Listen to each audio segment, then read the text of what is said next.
Welcome to the United States of delusion, folks. The only place on earth where a guy sleeping on an inflatable mattress in his mom's basement in Ohio can legally identify as a visionary founder on LinkedIn. Look around you. Have you noticed that nobody has a job anymore? Seriously, ask your neighbor what he does. He won't say, "I'm a plumber" or "I work at the bank." No, that's 2010. He's going to look you in the eye, wearing a t-shirt with holes in the armpits, and tell you he's the CEO of a stealth mode fintech startup, which, freely translated, means he bought $40 of Dogecoin 3 years ago and lost the password to his digital wallet. We are living in the golden age of the fake CEO, a time where "fake it till you make it" has officially replaced "work hard and don't be a jerk" as the national motto. It's the American dream on crack, filtered through an Instagram lens and served with a side of crippling credit card debt. Let's talk about the morning routine of these titans of industry. You've seen the TikToks. The alarm goes off at 3:45 a.m. because apparently, if you wake up after the sun rises, you're already poor. The first thing our hero does is plunge his body into an ice bath. Not because he's an athlete recovering from a marathon, but because a guy on a podcast who looks like a thumb told him that freezing his reproductive organs is the secret to mental clarity. He's shivering, his teeth are chattering. He's essentially giving himself hypothermia before breakfast, all to shock the system. Well, congratulations, Tyler, your system is shocked and you still can't pay your phone bill. After the ice bath, it's time for the gratitude journal. He writes down 3 things he's grateful for: his mindset, his hustle, and the fact that his parents haven't changed the locks yet. Then, he consumes a slurry of green sludge that costs $18 a scoop, supposed to optimize his gut health, even though his gut is mostly filled with stress and Taco Bell from the night before. Once the biology is hacked, it's time to hit the office. And by office, I mean the local Starbucks where he buys the cheapest drip coffee available and camps out at a table meant for 4 people for 6 hours. This is the habitat of the wantrepreneur.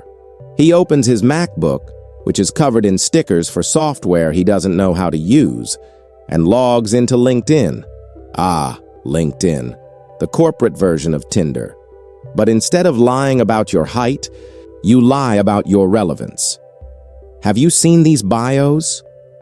Serial entrepreneur, angel investor, thought leader, disruptor. The guy is 22.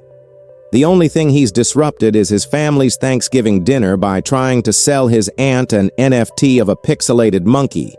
He spends the morning posting a 3-paragraph essay about how watching a homeless man drop a sandwich taught him a valuable lesson about supply chain management. It's utter nonsense, but it gets 12 likes from other bots and coaches who are all circle-jerking each other into a frenzy of perceived productivity. And that's the core of the scam, isn't it? The coaching economy. We have reached a point where people are selling courses on how to sell courses to people who want to sell courses. It's a pyramid scheme, but instead of Tupperware, they're selling the mindset.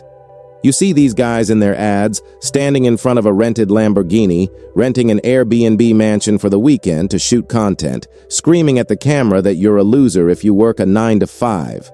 "Escape the Matrix," they yell, while wearing a suit that's 2 sizes too tight. They tell you that college is a scam, that trade schools are for suckers, and that the real money is in drop-shipping cheap plastic garbage from China to grandmothers in Nebraska who think they're buying a therapeutic back massager. They sell you the idea that passive income is easy. Just set it and forget it. But the only thing passive about their life is the aggressive way they avoid the IRS. It's a cult, plain and simple. The cult of the grind. If you're not tired, you're not trying. If you're not posting motivational quotes over pictures of Cillian Murphy and Peaky Blinders, a character who, by the way, is a violent criminal, then do you even want to succeed? They worship Elon Musk like he's a deity, retweeting his memes as if they are decoding the Dead Sea Scrolls.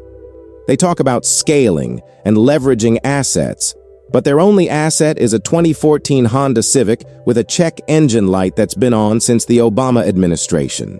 It's a performance art piece. Everyone is acting the part of the busy, stressed, high-stakes executive. They walk down the street talking loudly into their AirPods, saying things like, "Yeah, tell the investors we need to pivot to a SaaS model," but nobody is on the other end of the line. It's just their mom leaving a voicemail asking if they're coming home for laundry day. But they can't break character, because if they stop pretending for 1 second, the crushing weight of their mediocrity might actually kill them. They are the CEOs of nothing in Callao, and business is booming.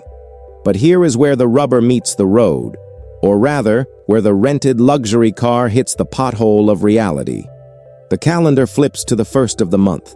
The landlord doesn't care about your brand awareness. The electric company doesn't accept payment in exposure or equity in a pre-revenue concept. This is the moment the facade cracks. You see, being a CEO on Instagram is free. Being a human being in the United States is expensive. Suddenly, our visionary disruptor has to close the laptop, take off the blazer he was wearing over his pajama pants, and log into his actual source of income. The Uber driver app. That's right. The guy who just posted a thread about how to make your first million by age 25 is now picking up a drunk sorority girl named Ashley who is going to vomit in his back seat for a $7.50 fare. But he doesn't call it driving a taxi. No. He calls it participating in the gig economy to diversify cash flow streams while listening to audiobooks on negotiation tactics. It's hilarious and tragic at the same time. We have an entire generation terrified of being average. Being average in America is treated like a terminal illness. God forbid you just work a job, pay your bills, watch football on Sunday, and enjoy your life. No, you have to be building an empire. If you're not building an empire, you're a peasant. So you have these guys dating, right? And the dating market is flooded with these frauds. A girl goes on a date, and the guy spends 45 minutes talking about his crypto portfolio. He explains the blockchain like he invented it. He insists on paying for dinner with a metal credit card, which weighs 5 pounds, to show status. But when the waiter brings the machine, the card gets declined. "Oh, that's weird," he says, sweating profusely. "My bank freezes my account sometimes because I move so much capital around. Security protocols, you know? High net worth problems." "No, Brad. It's because you spent your rent money on a mastermind weekend in Miami, where you stood in a conference room with 200 other desperate dudes and high-fived a guy named Alpha Dom. And let's not forget the mental toll this takes. The fake success culture creates a level of anxiety that could kill a horse. You're scrolling through your feed, and every 19-year-old looks like they're living in Dubai. They're all holding stacks of cash, which you can buy on Amazon, by the way. Prop money is a booming industry, and you're sitting there eating instant ramen out of a styrofoam cup, feeling like a failure. It breeds a deep, festering resentment. It turns people into monsters who view every human interaction as a transaction. What can this person do for me? Is this person high value? They dehumanize everyone, including themselves. They don't have friends. They have network connections. They don't have hobbies. They have side hustles. They don't have fun. They have content opportunities. Everything is for the show. If a tree falls in the forest and nobody films it for a reel with trending audio, did it even happen? The irony is that the people who are actually rich, the people who actually run things, they don't act like this. The real CEO of a major company is probably wearing a fleece vest, looks exhausted, and hasn't posted on social media since 2014. They don't need to scream that they have money because they have money. It's the loud ones, the flashy ones, the ones trying so hard to convince you that they've made it, who are usually drowning. It's the least lifestyle. We are a nation of shiny exteriors and rotting interiors. We want the result without the process. We want the trophy without the game. We want to be the CEO without doing the work of the intern. So what's the end game here? Eventually, the market corrects itself. The fake it till you make it bubble bursts. The credit limit is reached. The parents turn the basement into a home gym. And our hero is forced to do the unthinkable. Get a job, a real job, with a boss and a schedule and taxes, and it crushes them.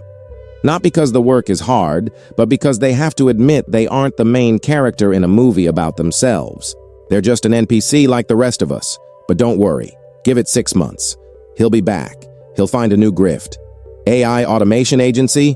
Virtual real estate in the metaverse? Selling supplements made of sawdust? Who knows? As long as there is an internet connection and a deep-seated insecurity in the American male psyche, the fake CEO will never die. He'll just rebrand. So, keep grinding, kings. The rent is due on the 1st, and your landlord doesn't accept vibes as payment. Now, if you'll excuse me, I have to go update my LinkedIn. I'm thinking of changing my title to Supreme Commander of Narrative Architecture. That should get me at least 3 likes.